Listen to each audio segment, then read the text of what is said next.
Wouah, ça fait longtemps qu'on n'a pas fait une vraie FAQ. Avril 2016. Je crois que c'était juste... Enfin, en gros, Doc7 venait de me partager. Non, parce que, ok, il y en avait une deuxième pour les 100 000 abonnés que j'avais annoncé, mais...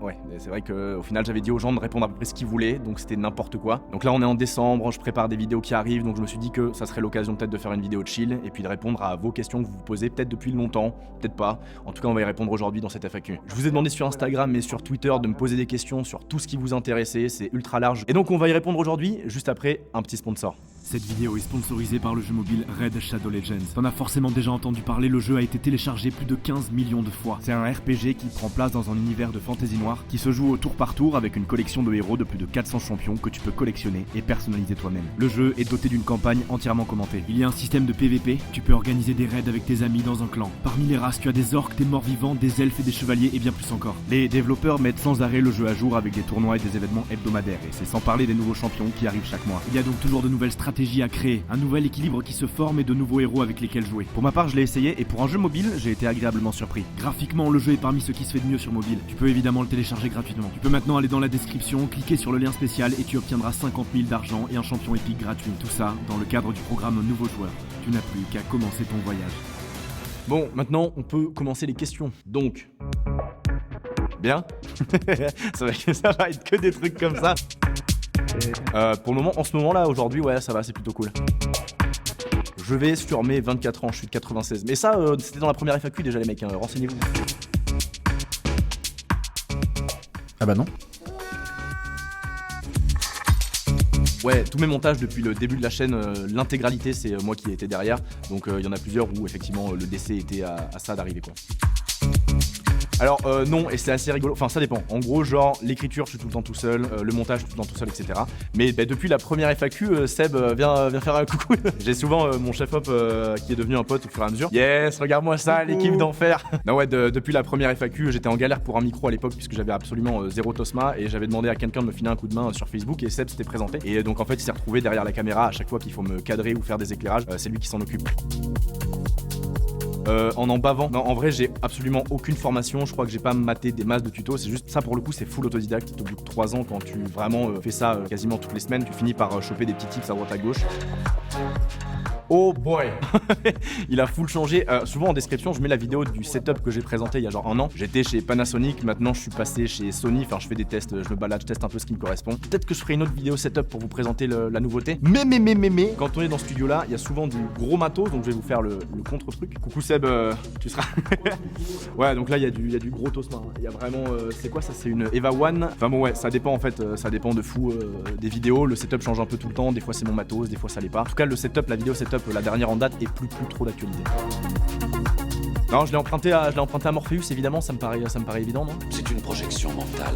On vous ment, ce n'est que mensonge. Enfin, je veux dire, la pièce est pas du tout infinie, c'est un studio et puis après c'est de la post-prod. Et non, il m'appartient pas, c'est un studio que je loue, c'est aussi pour ça d'ailleurs que beaucoup des vidéos qui sont ici sont sponsors, comme celle-là en fait. Il y avait une période où je payais tout le monde en kebab, mais ça c'est chaud quoi, on peut pas faire ça 20 ans.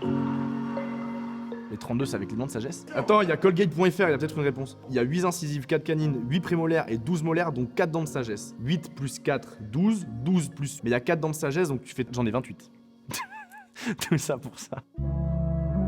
En vrai, j'aime beaucoup faire tous mes formats, mais j'avoue qu'en ce moment, je prends pas mal de plaisir à faire en fait ces vidéos-là dans le fond blanc où c'est un peu dur sujet. Pour le moment, c'est ce que je préfère faire. Le jeu vidéo, c'est cool, monde, c'est cool, chrono, c'est un peu compliqué, mais non, je pense qu'en vrai, je garderai les espèces de fond blanc et les vidéos un peu hors sujet que j'aime bien faire. Ouais.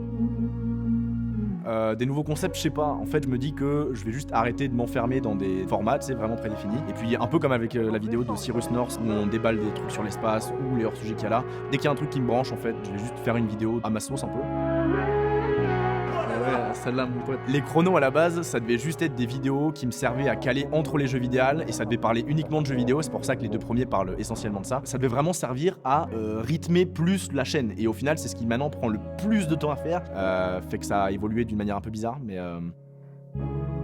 à ma montre, demain, minuit 42. Pareil, ça dépend de ouf du format, ça dépend du sujet, ça dépend de plein de trucs, ça dépend s'il y a un voyage à faire, si on n'a pas. Mais si tu fais référence au chrono, entre autres, j'ai jamais calculé, mais je pense qu'en montage cumulé, un chrono, on doit être à 40 heures, un truc comme ça, 40-50 heures. Le plus long, c'est pas tellement en fait de le monter, c'est juste de trouver toutes les vidéos. D'ailleurs, il y avait une question là-dessus, toutes les vidéos que vous voyez dans les chronos, c'est juste moi qui galère sur YouTube à chercher des vidéos. Il n'y a pas une base de données magique, j'aimerais bien, mais non. sale histoire. Donc on peut pas raconter ça sur YouTube. Non, quand je regarde les précédentes, forcément je suis en mode mais c'est pas fou, mais en vrai il faut passer par là pour arriver à un bon niveau je pense, donc non, en vrai il y en a aucune, non je suis pas fier. Je pense que je les aime vraiment bien toutes.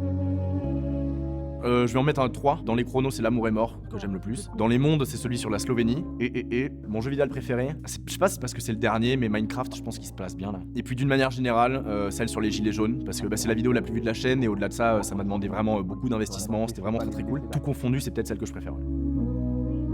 Là on est rendu à 10. D'ailleurs c'est très marrant parce que si tu check les vidéos, genre au fur et à mesure, tu vois vraiment mon bras qui évolue. Tu le vois là ou pas? Lui là, celui-là, c'est un artiste contemporain qui s'appelle Cléon Peterson. Je lui avais demandé l'autorisation sur Instagram si je pouvais me faire tatouer un de ses designs, un de ses personnages. Il m'avait dit oui, donc trop cool le mec. Donc forcément, Cléon Peterson, ah si putain, et Daniel Arsham. Daniel Arsham, c'est trop bien ce qu'il fait. Mais il a pris une fame ces dernières années, c'est assez ouf. Je crois que c'est la question peut-être qui a été le plus posée. Elles ont rien à voir avec la situation que j'ai sur YouTube. J'ai fait 2 écoles de commerce, une focalisée sur le numérique et une classique. Mais bon, je pense que vous l'avez compris avec le dernier chrono, j'ai pas eu des super expériences avec les deux, donc j'ai pas trop envie de me prononcer sur toutes les écoles de commerce en général, mais enfin en tout cas moi j'ai pas la sensation d'en avoir tiré quoi que ce soit qui vraiment aujourd'hui me serve à la mort. Je pourrais vivre de YouTube, mais j'ai fait le choix aussi d'être en freelance pour 2 autres entreprises, toujours dans le domaine des réseaux et de la création d'une manière générale. Une grosse boîte en freelance et une petite boîte en freelance aussi. Donc en gros j'ai 3 tafs en même temps. Et puis au-delà de ça, ces travails en freelance permettent aussi des fois quand des vidéos sont pas sponsor, de financer celles qui ont besoin de budget mais où je peux pas caler des sponsoring partout quoi. Alors... Je suis parti avec Charles au Tchad et il y a eu plein de projets qui ont été annulés par la suite. Il y a eu la République démocratique du Congo, il y a eu la Syrie aussi où on n'a pas eu de visa. Il y a eu Hong Kong où au final j'ai pas pu me bouger non plus. Donc en fait moi je suis trop chaud, mais le truc c'est qu'il y a eu plein d'imprévus à chaque fois. Mais j'ai un projet en tête d'une vidéo que j'ai tellement envie de faire sur un conflit qui se déroule en plus en Europe. C'est juste qu'il faut qu'on trouve le temps d'y aller, les moyens, etc. Mais non, j'ai une idée de projet en tête depuis 25 000 ans là et ça n'a pas été fait encore sur YouTube.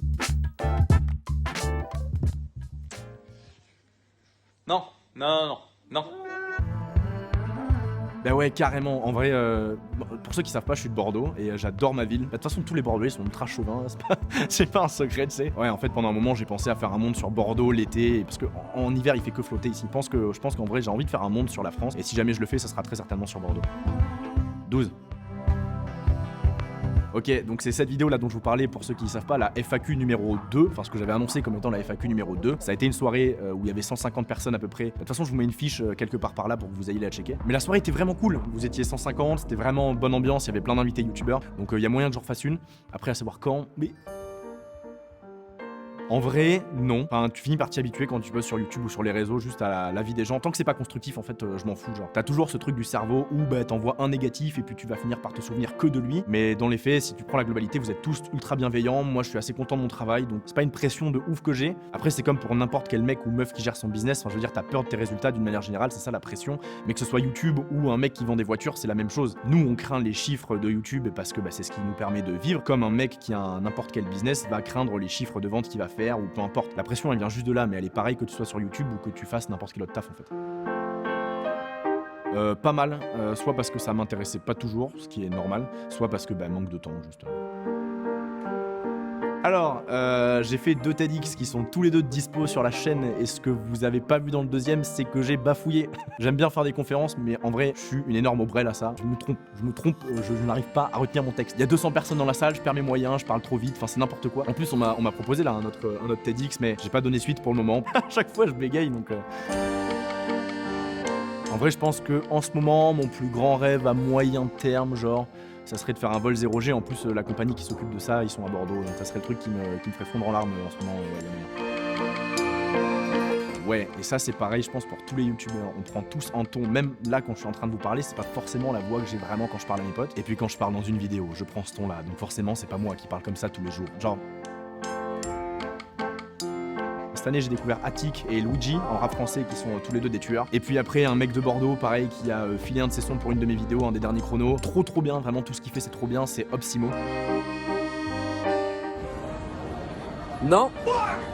C'est toujours non, hein.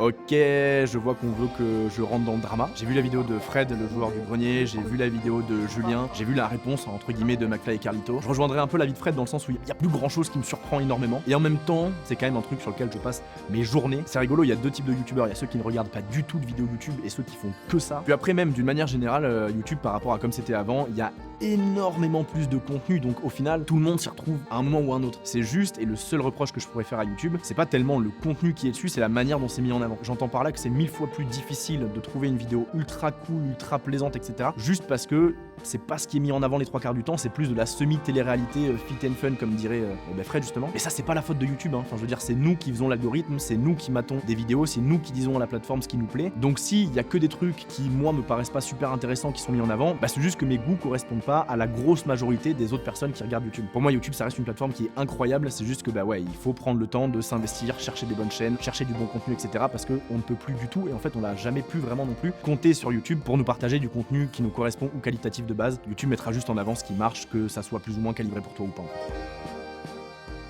Non.